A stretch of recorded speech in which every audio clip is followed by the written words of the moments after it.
Bismillahirrahmanirrahim. Pertanyaan dari Kecamatan Sungai Liat, Kabupaten Bangka.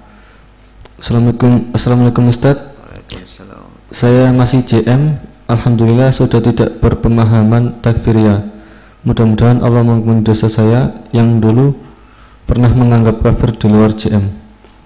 Izin nanya Ustadz, saya salah satu alumni mahasiswa di salah satu kelompok di Undip Semarang. Mayoritas kelompok saya dulu mahasiswa, jadi kami sangat rukun kompak dalam JM.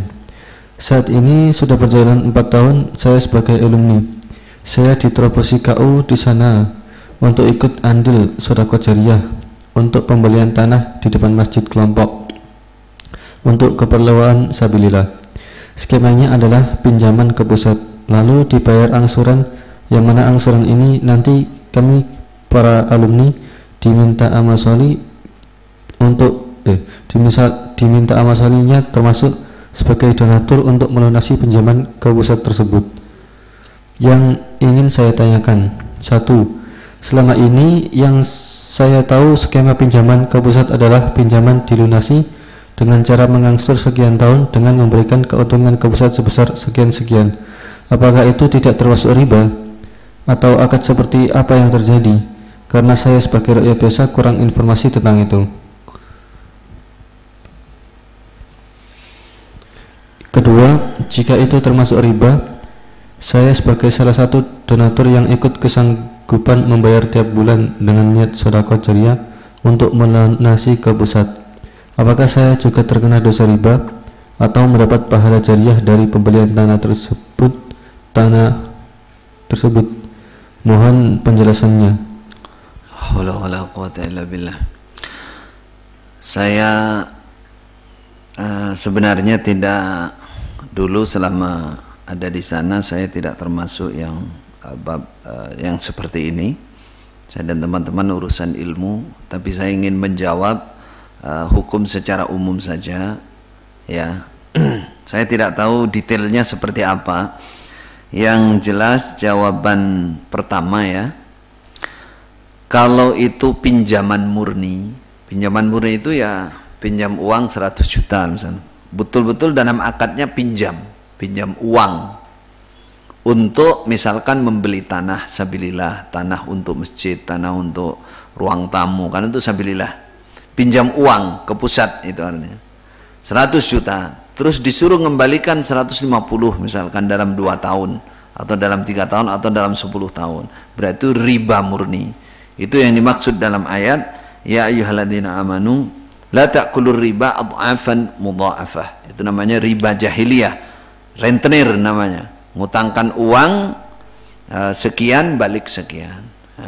Kedua, jawaban saya yang kedua, ada dalam hadis disebut bai'ul ainah, jual beli ainah. Idza tabayatum al-ainah, kata Nabi, ketika kalian sudah bertransaksi ainah, wa akhadtum adnabal baqar, dan kalian sudah mengikuti ekor-ekor sapi, beternak terus, wa raditum bizra', dan kalian puas dengan tanaman, wa taraktum al-jihad, kalian meninggalkan pembelaan dalam agama, sallallahu alaikum dhullan, maka Allah menghinakan kalian wahai umat Islam, hatta tarji'u ila dinikum, sampai kalian kembali kepada agama kalian. Ini beberapa pelanggaran umat ini yang akan mendatangkan malapetaka bagi umat, namanya bai'ul ainah. Apa itu bai'ul ainah? Jual beli ainah. Contohnya gini, contoh kasusnya gini. Ada orang ingin pinjam uang si A kepada si B, terus si A bilang sama si B, kalau kamu mau pinjam uang saja nggak ada, udah kamu punya barang nggak? Punya barang apa saja, tanah, apa mobil atau apa, udah tanah kamu ini jual ke saya, jual misalkan 100 juta. Nah, terus sesudah saya kasih kamu uang 100 juta, lalu kamu beli lagi secara nyicil, kredit, paham? Secara kredit kamu beli lagi 150 juta, kamu kredit setahun. Lah tanahnya itu diem aja, nggak kemana-mana tanahnya. Suratnya aja hanya formalitas. Nah ini namanya rekayasa. Rekayasa sama dengan pinjam uang 100 juta bayar 150 juta, itu namanya hilah, rekayasa. Tanahnya ya di situ, suratnya juga di situ, orangnya yang mau minjemin itu ya diam di tempat jauh. Misalkan saat yang mau minjemkan uang di Kediri, ya, yang mau pinjam di Semarang tadi kan gitu tak? Terus yang di Semarang bilang, Pak Kediri, ya, ini ada tanah dijual 100 juta. 100 juta. Oh iya, sudah tulis aja, misalkan tulis aja itu saya beli 100 juta. Nanti kalau sudah kamu tulis, ya, nanti kamu beli ke saya 150 juta 3 tahun ya. 3 tahun. Itu sama aja, itu namanya rekayasa. Tanahnya nggak kemana-mana, yang beli juga nggak datang ke Semarang, nggak melihat tanah, nggak ada ijab qabul. Kalau yang terjadi seperti itu riba, politik riba, disebut oleh Nabi ainah, bai'ul ainah namanya. Paham? Itu kalau terjadi seperti itu. Tapi kalau terjadi misalkan betul terjadi dari Kediri datang, mana tanahnya, mana yang punya tanah, ya, atau perwakilannya, mana tanahnya, mana yang punya tanah, datang, akhirnya dibeli. Transaksi dengan yang punya tanah, udah oke, dibeli, nih uangnya 100 juta.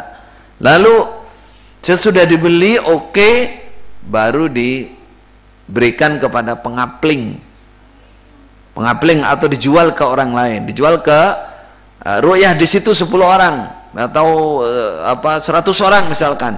Ini beli nih, ini sudah dibeli oleh Kediri, harganya 100 juta, ini dijual 150 juta, boleh dicicil 3 tahun misalkan. Nah, itu boleh. Tapi kalau tanah nggak kemana-mana, ini namanya bai'ul ainah. Ini yang kedua, yang termasuk yang kedua. Yang pertama apa yang kedua? Silakan dinilai sendiri. Yang ketiga yang perlu saya ingatkan, ini kita pakai akal yang normal, yang lurus, ya, pantas apa tidak gitu loh. Uang sodakohnya jamaah yokam dari bawah, diangkat di bawah sampai tadi apa, pusat tadi ya, seret.